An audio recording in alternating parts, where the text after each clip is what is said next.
الصلاۃ والسلام علیک یا رسول اللہ، الصلاۃ والسلام علیک یا حبیب اللہ وعلی آلک و اصحابک یا نور اللہ صلی اللہ تعالیٰ علیہ وسلم۔ ابھی ہم جس وقت جن بزرگ شخصیت کی بارگاہ میں حاضر ہے، انہیں دنیا حضرت قطب المجددین، غوث الکاملین، غیاث العارفین، امام ربانی، سیدنا مجدد الفسانی الشیخ احمد سرہندی فاروق علیہ رحمۃ الرضوان کے نام سے یاد فرماتی ہے۔ ان کا عرس مبارکہ کے موقع پر ہم یہاں پر موجود ہیں۔ آپ کی تعلق سے کچھ باتیں ہم سماعت کرتے ہیں۔ آپ کی ولادت مبارکہ 971 ہجری میں 14 شوال کو سرہند شریف میں ہی ہوئی ہے، سبحان اللہ۔ اور وصال مبارک آپ کا وصال 28 صفر المظفر اور 10/1034 ہجری میں ہوا ہے۔ آپ کا نسب 31 واسطوں سے سیدنا فاروق اعظم رضی اللہ تعالیٰ تک جا کر ملتا ہے، سبحان اللہ۔ اور آپ کے پاس سلسلہ عالیہ، قادریہ، سہروردیہ، قلندریہ، مداریہ، نقشبندیہ، چشتیہ، نظامیہ اور صابریہ کے تمام یہ سارے سلاسل کی شیخ مانے جاتے ہیں، سبحان اللہ۔ مجدد الفسانی آپ کا مشہور نام ہے۔ مسلکن آپ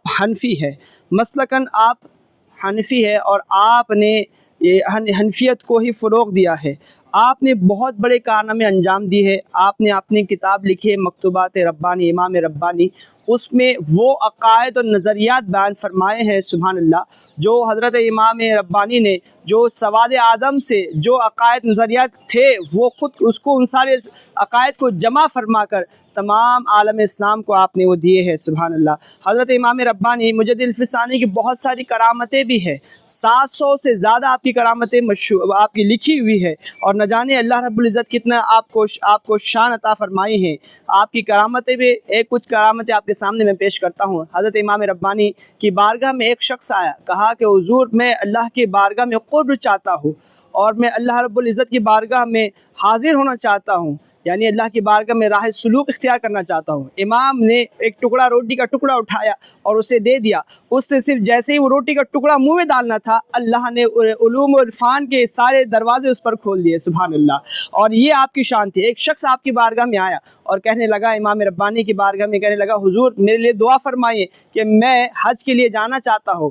آپ نے آنکھیں بند کی اور دیکھا اور فرمایا، آپ فرماتے کہ تو مجھے عرفات کے میدان میں نظر نہیں آ رہا ہے، اللہ اکبر۔ یہ آپ کی بینی تھی، اللہ نے وہ آپ کو نظر عطا فرمائی تھی، تو یہ آپ کی شان تھی۔ تو آپ کے پاس ایک شخص ہے، آپ دیکھیں، ایک شخص آپ کی بارگاہ میں آئے اور کہنے لگے، حضور میرے لیے دعا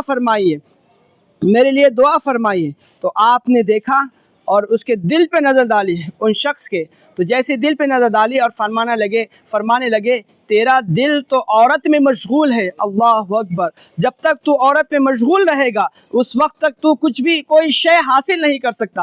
امام ربانی نے جب یہ فرمایا اور پھر نظر ڈالی، کرم ڈال، انہوں نے توبہ کی، اور توبہ کرنے کے بعد فوراً امام ربانی نے کرم کیا اور دعا فرمائی، اللہ تعالیٰ نے انہیں اپنے محبوب بندوں میں شمار فرمایا۔ یہ آپ کی شان تھی حضرت امام مجدد الفسانی کی۔ مجدد الفسانی سلسلہ نقشبندیہ کے بزرگ ہے۔ حضرت امام باقی باللہ علیہ رحمۃ الرضوان نے آپ کو مرید فرمایا ہے، اور حضرت مجدد الفسانی نے سب سے بڑا جو کارنامہ انجام دیا ہے، وہ کارنامہ آپ نے یہ کیا ہے کہ دین الہی کو رد فرمایا ہے، دین الہی کا خاتمہ فرمایا ہے۔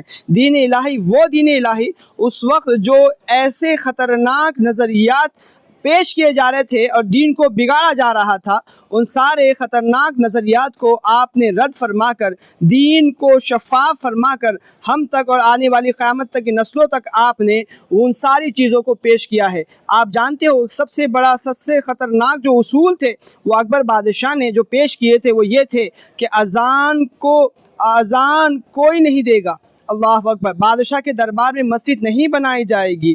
سورج کی پوجا کرتا تھا اور اعلان کرتا تھا۔ اس کے بعد یہ شراب جیسی بدترین شے کو اس نے حلال قرار کر دیا تھا۔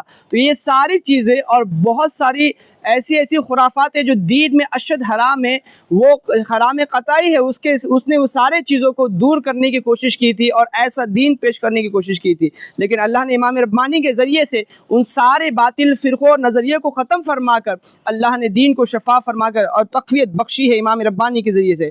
آپ کے کم و بیش 1006 یا 1600 کے قریب آپ کے خلفاء موجود تھے، سبحان اللہ۔ وہ سارے کے سارے اللہ کی بارگاہ میں مقبول تھے، اور ایسے واقعات آپ کی ولادت کے حوالے سے بھی سماعت فرما لیجئے کہ جب آپ کی ولادت مبارکہ ہوئی تو اس وقت ایسے واقعات پیش آئے، جس میں سے یہ تھا کہ اس وقت جب آپ 7 دن تک، جس دن آپ کی ولادت مبارکہ ہوئی، اس دن جتنے بھی مزامیر تھے، مزامیر بند ہو گئے۔ کوئی مزامیر، وہ سارے ڈھول تاشے جو تھے اس کو بجایا جاتا تھا لیکن اس میں سے آواز نہیں آتی تھی، گویا کہ یہ اشارہ تھا کہ اب یہ ساری خرافتوں کا خاتمہ ہونے والا ہے۔ اور اکبر بادشاہ کا اس دن تخت الٹ ہو گیا، اتنے لوگ مل کے اسے سیدھا کرنے کی کوشش کرتے لیکن وہ تخت سیدھا نہیں ہوتا۔ وہ اشارہ تھا کہ اب وہ شخص آ گیا ہے جو دین الہی کا خاتمہ کر کے اور سب کو یہ نیست و نابود کرنے والا ہے، اور آپ وہ شخصیت تھے۔ حضرت مجدد الفسانی نے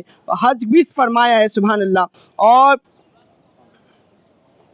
حضرت جمال الدین رحمۃ اللہ تعالیٰ علیہ، یہ وہ شخصیت تھی، یہ آپ نے حضرت بنگال میں دین کی بہت زیادہ خدمت کی ہے، لیکن جب وہ یہاں سے سرہند شریف سے گئے تو حضرت مجدد الفسانی کو نالین کو اپنے سر پر رکھ کے یہاں سے وہ بنگال تک تشریف لے گئے، اور وہاں جا کر جو انہوں نے دین کی تعلیمات پیش کی ہے کہ بنگال میں پورا دین اسلام کی اصل صورت کو انہوں نے پیش کیا ہے، سبحان اللہ، اور خدمت انجام دی ہے۔ تو اولیاء جن کی نالین کو اپنے سر پہ رکھے تو وہ ان کی شان کیا ہوگی، اللہ نے ان کو کتنا بڑا مقام دیا ہوگا، اللہ اکبر۔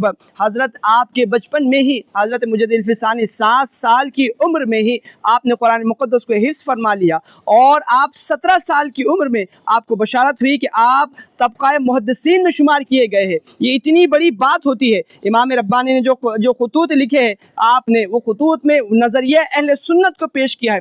آپ نے آج اس وقت بھی شیعت کا ایسا رد فرمایا۔ آج ہمیں ضرورت ہے جس طریقے سے آج امام علی مقام کی، حضرت علی رضی اللہ تعالیٰ عنہ کی اور اہل بیت اطہار کے پیچھے جو اہل سنت کے نظریات کو دبانے کی کوشش کی جا رہی ہے، امام ربانی کا عقیدہ دیکھے اور ان کا نظریہ اصل نظریہ ہے، اور ان کا عقیدہ ہمارا عقیدہ ہونا چاہیے، اور اہل سنت کا الحمدللہ یہی عقیدہ ہے۔ تو آپ نے شیعت کے عقیدے کو ختم فرما کر وہ نظریات مکتوبات امام ربانی میں پیش کیے ہیں۔ ہمیں اس چیز کی ضرورت ہے۔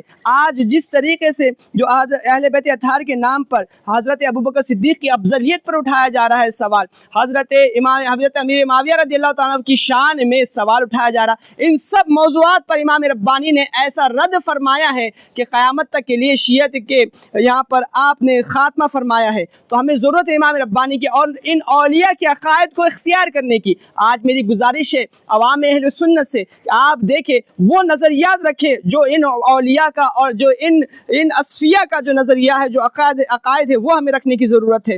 امام ربانی نے بہت سارا فرمایا، 5 صحابہ اکرام کا نام لے کر امام ربانی نے فرمایا جو ان کی شان میں گستاخی کرے گا ان کا سر قلم کر دینا چاہیے، امام شافعی کا حوالہ دیتے ہوئے آپ نے فرمایا ہے۔